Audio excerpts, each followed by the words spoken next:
Mulga Tank nickel sulphide discovery. I'm an enthusiastic geologist making a lot of forward-looking statements, so I encourage you to read our disclaimer. Western Mines Group, we are a nickel exploration company. We have 8 projects in WA. We do have a few gold projects, but about 95% our effort is been focused over the last 2 years on Mulga Tank, where we think we've made a globally significant nickel sulphide discovery of a huge Cobaltite-hosted nickel system. We recently put out a JORC exploration target on that, which will comfortably should make us the largest nickel sulphide deposit in Australia and top 10 in the world. I'll talk a lot to that. Our technical director is Dr. Ben Gruick, who's a world expert on particularly Mount Keith style disseminated nickel sulphide mineralization. We'll talk to some of his background in later slides. And we're a $25 million market cap, and we think we're very highly leveraged to our ongoing exploration success. We made a pretty significant discovery at Mulga Tank in the first half of last year. And since then, we've pretty much traded down with the nickel price. But this isn't to be a CEO that complains about his share price. I think the point here that I want to make is that we know that we're onto a world-class discovery. And whereas many nickel explorers have shut up shop or they've gone out rock chipping lithium pegmatites, we've accelerated exploration during this time because we know that it's not about next month's nickel price. This is going to be a mine that produces 40,000 tons a year of nickel for 50 years. So we've accelerated our work during this time, and we've been putting out better and better results. But certainly in the nickel space at the moment and these headwinds, it's a battle out there, which probably you guys in London don't feel. But for us, this is clean green nickel sulphide versus dirty nickel laterite. And if you don't know the difference between that, if you're driving around in your Tesla not knowing the difference between the two different types of sources of nickel, then you're sort of part of the problem. So nickel laterite, this is the stuff that comes from Indonesia. These are large superficial deposits. You're destroying vast swathes of virgin rainforest, orangutan sanctuaries, and all the rest of it to produce a very intensive CO2 intensive nickel product. There's a nickel smelter in Indonesia with a dedicated coal-fired power plant, and that power plant uses more coal than the whole of Spain, and that's just to supply a nickel smelter. So if you want a battery and energy revolution, then your source just has to be much cleaner, less CO2 intensive sulfide. Now, nickel sulfide deposits are 2 types: high-grade massive sulfide. These are the holy grail of nickel exploration. You get nickel, copper, cobalt, PGEs. These are the highest value per ton deposits on the planet. So that's what everyone wants to find. But the trouble is they're generally quite small. Even globally significant ones like the Nova Bollinger discovery, only 300,000 tons of contained nickel on its first resource. So if you want to supply this demand that's coming from batteries, increasingly it's going to be from large low-grade deposits. These are kind of the equivalent of nickel porphyries, if you like, equivalent to a copper porphyry. So there's the top, I think, 8 largest nickel sulfide deposits in the world. You need about 2.4 million tons of contained nickel to get on that. I'm going to try and show you on the next few slides that we're going to comfortably make that. There's a lot of undeveloped ones in Canada of about 0.2, 0.25 grade. I think we're going to be significantly better than that, being a primary magmatic sulfide deposit versus them being largely secondary. So this is where we are. We're based in the Yilgarn Craton of Western Australia. This is a world-class nickel province for what's called Cobaltite-hosted nickel. If you look at the top there, BHP's operations around Leinster, deposits like Mount Keith, Yakabindi, where Ben spent his early career. He's the first named author on nearly every scientific paper on Mount Keith. West Jordan, further up that belt, he was involved in the discovery of that when he was running the Norilsk Nichols WA exploration and the Honeymoon Well cluster. These are examples of what's called type 2 disseminated nickel sulfide, these large low-grade bodies. And then also within that, you have Perseverance, Cosmos. These are kind of more basal massive sulfide deposits. So we're 2 hours east of Kalgoorlie. We've got the entire Minigwal Greenstone Belt, 100% owned. But we're exploring under sand cover, under 60 meters of sand. That's where you have to go these days.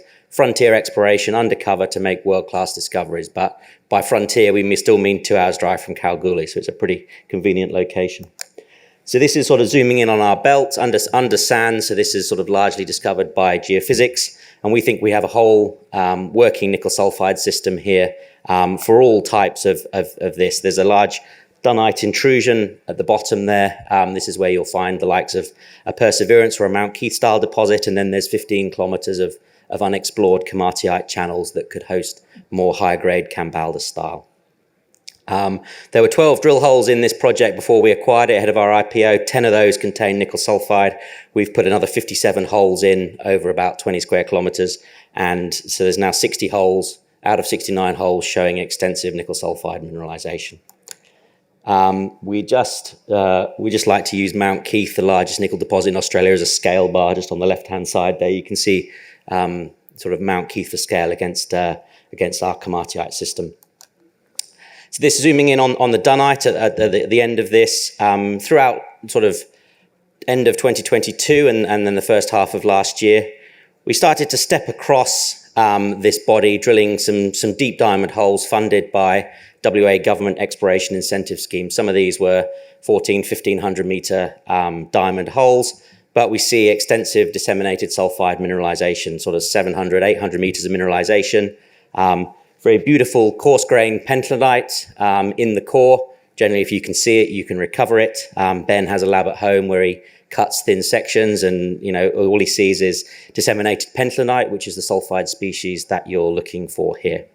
So cut that in section. This is what this thing looks like. It's a large sort of bowl-shaped intrusion, mineralized all the way down. But some of these holes were pretty punchy at the time. Some of these holes are $500,000, and there was about 10% of our market cap at the time on some of these holes. So as a small company, you're very quickly going to go broke drilling holes like that, no matter how good they are. So we went back and we did a sort of a shallow RC program down to 300 meters within that red box on the surface there, and within that red box is where I've put out my exploration target of 5.5 million tons of contained nickel, comfortably putting me top 5 in the world just within that top red box.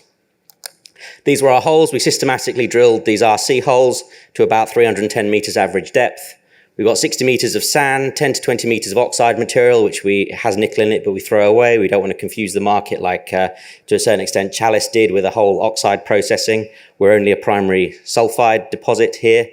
So 240 meters of fresh rock, and I'm generally getting about 50 to 75% of that being mineralized. Some nice large intersections.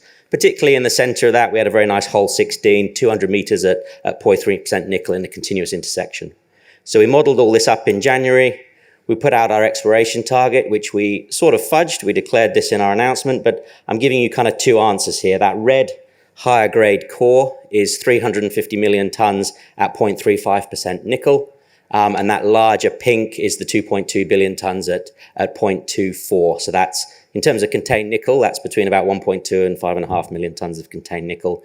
But it's open in all directions. It's only based, we've much just constrained it on the drilling that we've done to date. So in order, as a small company, to get bang for our buck, we're very much focused on that higher grade core that we've gone back to drill some more holes. If I can prove up 300 million tons at better than 0.3%, then that's essentially the Kevitsa deposit in Finland that First Quantum built, now owned by Boliden. So we did 17 further holes. Every single one of these was mineralized. About 9 of these follow-up holes, again, had these extensive continuous intersections of 200 meters of mineralization at around about that 0.3% number. And just cutting a few sections through that around hole 16, an east-west section on the next slide, very much hangs together. You can see some of those implicit model shells outlined as contours there. We've even stepped outside of that high-grade core, and we're getting some nice 200-meter sections outside that. So this thing potentially only gets better. So that's kind of our first driver to company success over the next 6 to 12 months. We very much think of this in different styles of mineralization. So this is the Mount Keith style. We've done some systematic RC, demonstrated the continuity of this mineralization. We've put out the exploration target. We've just taken a bulk sample from a diamond core that we're doing, which we'll do some metallurgical test work on, put all that together, and we hope to put out a first inferred resource in the next 2 or 3 months. Very much kind of just got to do our work and do our job there. But increasingly, we think this is actually more like a Perseverance system. This is more a hybrid type 1, type 2 system, very similar to Perseverance. Through all these diamond core holes that we drilled in at the beginning of last year, down the core, as well as the disseminated mineralization, we see a lot of this remobilized massive sulphide, kind of veinlets of remobilized gear, very high tenor. These little veinlets are going 15, 20% nickel. Not a deposit in themselves, not mineable in themselves, but they're coming from somewhere deeper down. As this stuff, the sulphide, it behaves a bit like toothpaste rheologically. So you get some faults and fractures. This type of stuff can shoot along these faults for 500, 600, 800 meters in the literature. So the question is, where's this coming from at depth? In fact, we even saw this in some of the RC drilling that we did. This was very unexpected, but very exciting that we saw some high grade hits. You can see some chips there. It's only 30 to 40%. It's only semi-massive sulphide, but we're still getting 3-4% shallow nickel hits in that. So we're this grades to massive sulphide, massive by definition being better than 70% sulphide content. You know, we could be up there 8 to 10% sort of nickel content. So to look for this, we did in August last year, we did a mobile MT survey. This is airborne magnetotellurics that has the potential to map resistivity, or the inverse being conductivity, down to 1,500 meters depth. And if we take slices through this 3D data set, and we can very much see a pretty compelling anomaly at depth in the keel of this intrusion, where you would expect to find it. This massive sulphide, this is the little bit of milk that you left in your bowl at the bottom. That's what we're targeting here. The dunite itself is a very resistive rock that should report as this dark blue. The footwall outside it is the red color, very conductive, pyrititic black shales. That's what's providing all the sulfur for this system. Very nice conductive target, but a false anomaly. Anything inside the dunite that's red, you know, is conductive, but what is it? It's clearly not just dunite. We kind of grazed the edge of this anomaly in hole 27 last year, where we saw what at a Perseverance is called cloud sulphide. This is stuff that is richer disseminated. It graded up to sort of 8 meters at 1.1% at 1,200 meters depth. You don't see anything like that at Mount Keith. This is certainly a hybrid system. So we're in the process now. We're drilling hole 29, which is another EIS government-funded hole, towards the guts of this anomaly. And we recently, a couple of weeks ago, just won another government grant. We're going to drill a second hole off the same pad as hole 27, but drilling to the west to come down through. Arguably, there's a second anomaly there, just slightly further east. So that sort of covers Perseverance, but actually, you know, as I said, we think we've got all three here. We've got 15 kilometers of unexplored Kambalda-style komatiite channels to go after. Now, these haven't really been touched historically, and we are still waiting on the grant of a Northern Tenement 2299. Once that's granted, we'll be able to get into it. But we took the, not the precaution, but at the time, in August, we flew this mobile MT survey over the entire belt. So we have the data set for that. We won 2 grants 2 weeks ago, and one for some RC drilling as well. So in Tenement 2134, we'll put the first holes into that to sort of prove the geological concept that these are komatiite channels, and look to test some nice coincident high mag conductive targets there. And so just to finish, we think there's multiple globally significant nickel deposits that will be found at Mulga Tank. We always try and strive to do very, very high quality technical work. We do it very frugally. Myself and fellow founder Frank are major shareholders here, so we want to avoid dilution for our shareholders, because we want to change people's lives, not just be a lifestyle company. So thank you very much. We're on booth 15 if anybody wants to have a further meeting. Thanks very much.